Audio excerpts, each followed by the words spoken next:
simular al ratón, un conejo, un perro, un abrigo de piel, una máscara, su miedo aprendido se había generalizado para cualquiera de ellos. Aquellos bebés que antes no tenían miedo de nada, ahora se atemorizaban fácilmente por una gran cantidad de cosas inofensivas. Este primer estudio de Watson fue controvertido debido a la utilización de bebés. Hoy en día, un experimento de este tipo no podría llevarse a cabo debido a las estrictas directrices éticas que gobiernan el tratamiento de todo tipo de sujetos de investigación, tanto humanos como animales. Algunos años después de estas demostraciones, un miembro del equipo de Watson, Mary Cover Jones, desarrolló técnicas para eliminar miedos ocasionados por condicionamientos naturales en adolescentes. Jones fue la primera terapeuta conductista. Pero estas técnicas llegaron demasiado tarde para algunos de los sujetos de Watson. El destino del pequeño Albert permanece en la incógnita. Otra figura esencial en el estudio del aprendizaje es el psicólogo de Harvard, B.F. Skinner. Skinner partió de las ideas de Pavlov sobre el control experimental y el condicionamiento, del énfasis de Thorndike en la importancia de las consecuencias del entorno y del enfoque de Watson sobre el comportamiento observable. La psicología es la ciencia del comportamiento humano, apoyada en la ciencia del comportamiento de otros seres. Sin embargo, el comportamiento humano se distingue debido a un cambio particular en su evolución que permitió el nacimiento de los lenguajes como una cultura especial. Y desde luego incluimos en el estudio del comportamiento lo que la gente dice sobre sus procesos mentales, sus intenciones, etc.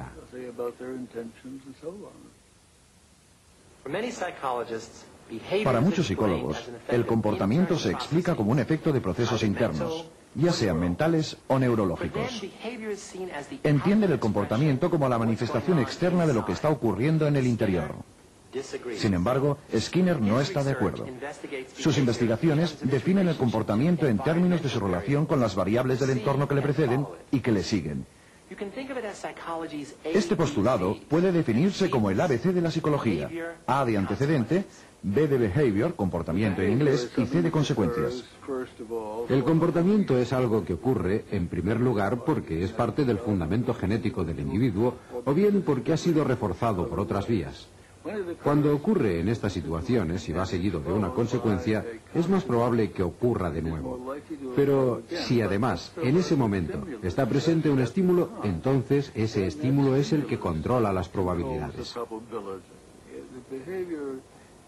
El comportamiento ocurre en situaciones similares a aquellas en las que ha sido reforzado. En definitiva, los tres términos son muy importantes. Si queremos que un organismo haga algo, hemos de crear una vez más el tipo de situación en la que el comportamiento ha sido reforzado. A principios de los 40, Skinner comenzó a experimentar sobre una respuesta sencilla de un animal simple: una paloma picoteando un disco al que le seguía un reforzador. Una bolita de comida o algo de agua. Un reforzador es algo que incrementa la frecuencia de respuestas. La paloma se desenvolvía en un espacio sencillo, con un entorno muy controlado, al que ahora denominamos la caja de Skinner. Esta paloma hambrienta se mueve más o menos al azar. Algunas veces gira su cabeza hacia la izquierda. Cuando lo hace, reforzamos ese movimiento, permitiéndole el acceso a un plato de grano.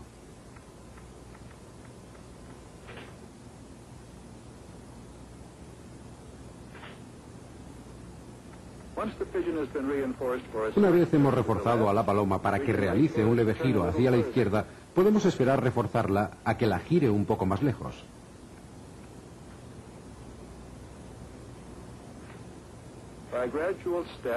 En diferentes etapas progresivas podemos llegar a un punto en el que la paloma dé un giro completo.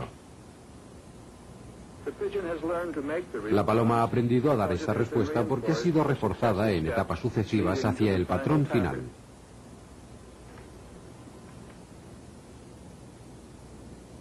A la larga, Skinner creó una cadena de montaje psicológica, en la que los datos de comportamiento eran el producto final.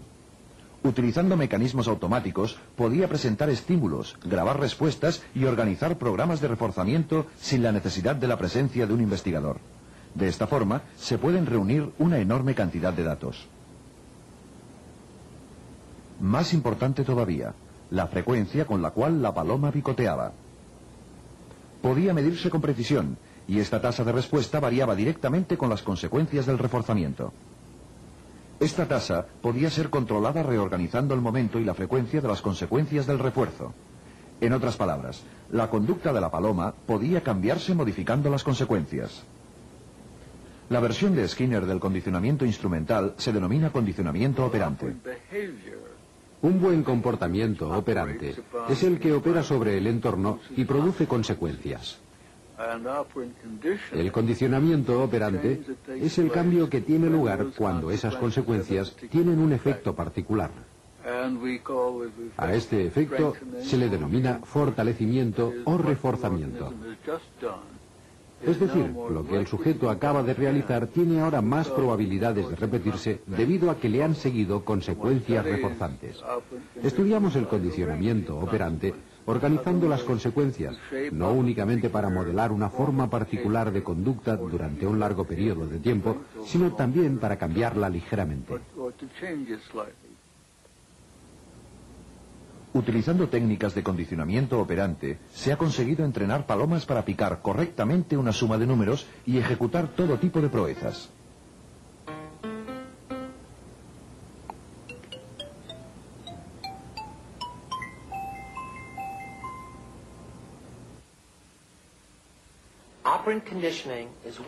El condicionamiento operante es un aspecto importante del comportamiento aprendido, pero desde el punto de vista de Skinner, de la psicología, todo comportamiento aprendido puede reducirse a las relaciones entre el comportamiento, sus antecedentes y sus consecuencias. Skinner opina que cualquier comportamiento seguido de una consecuencia cambiará en su tasa de ocurrencia en relación directa con los cambios en dicha consecuencia. Esto es cierto para las palomas y también es cierto para los seres humanos.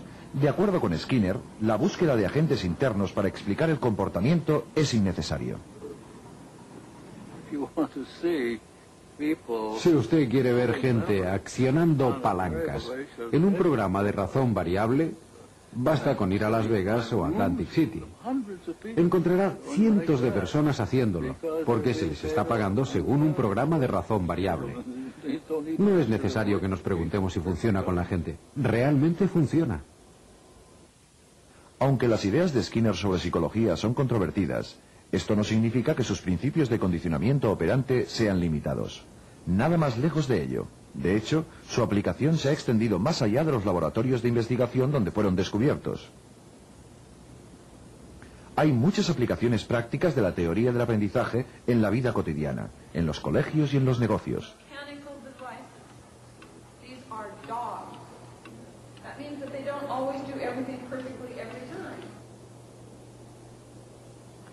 Este publireportaje muestra un programa de entrenamiento realizado en San Diego llamado Perros para la Independencia.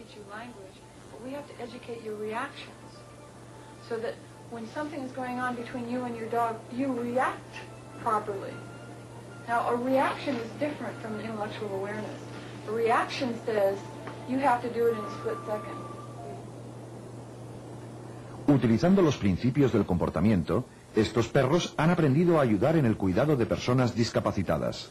Se refuerzan comportamientos deseados a partir de condicionamientos operantes intencionados, hasta que el perro aprende una nueva rutina en la que se encadena una secuencia de respuestas compleja.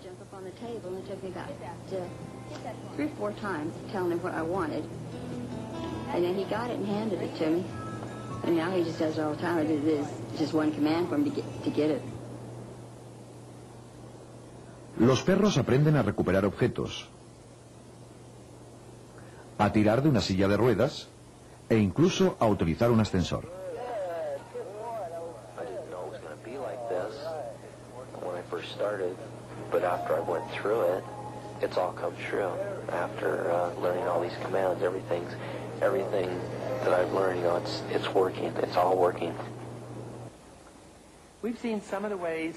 Hemos visto algunos de los mecanismos por los que los individuos aprenden a cambiar su situación. Pero, ¿qué ocurre si aprenden que nada provoca una diferencia? ¿Qué ocurre si han aprendido a abandonarse totalmente? ¿Podemos utilizar el condicionamiento para superar esta indefensión adquirida? Afortunadamente, la respuesta para muchas personas angustiadas es sí.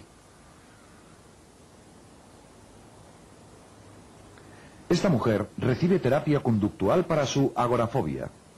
La agorafobia es el miedo a los lugares públicos. Son mucha gente, la mayoría mujeres, que están, de hecho, prisioneros en sus casas.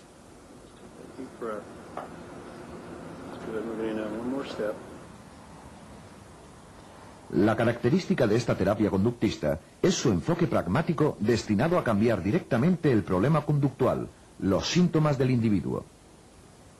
No se intentan encontrar las causas de este comportamiento, únicamente se trata de identificar y modificar las fuentes del reforzamiento que mantienen al individuo en la dirección equivocada. El problema se trata aprendiendo a hacer frente a la emoción de temor, organizando nuevas consecuencias positivas para el comportamiento deseado.